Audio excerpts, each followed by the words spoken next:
C'est assurément l'ultime opportunité pour les groupes armés encore actifs en RDC de définir leur avenir en optant pour l'une de deux options qui s'offrent à eux. Suivre le programme de désarmement et réinsertion sociale ou subir la rigueur de la loi, le choix leur revient. Ce lundi matin, ils étaient près de 200 à prendre part au 3e round de consultation politique de Nairobi, présidé par Ndayishimiye, président du Burundi et président en exercice de la communauté des États de l'Afrique de l'Est. Le président Félix-Antoine Tshisekedi, qui a pris part par visioconférence à l'ouverture de cette discussion, a en garant de la nation tenté de réanimer l'âme patriotique de ses compatriotes. Souvenez-vous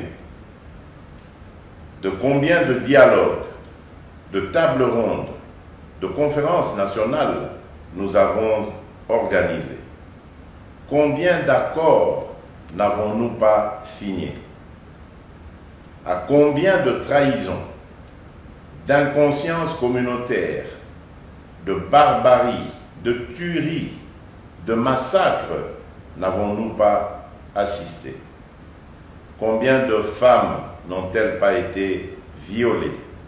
Il est temps pour chacun de nous de se détourner de nos actes odieux et de nous engager résolument dans la voie que je vous trace, celle du développement de notre pays, qu'aucun individu ou groupe d'individus ne saurait faire, ni taire, ni étouffer.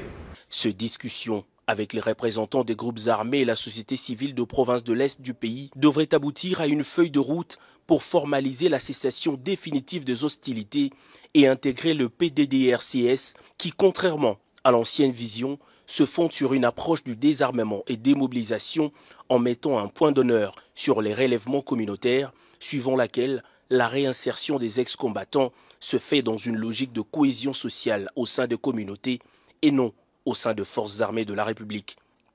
Réduire les inégalités sociales, assurer la prise en charge de jeunes par le programme de développement de 145 territoires, ainsi que la dotation des services de sécurité en capacité adéquate sont là quelques assurances faites par le chef de l'État Félix-Antoine Tshisekedi dans son discours.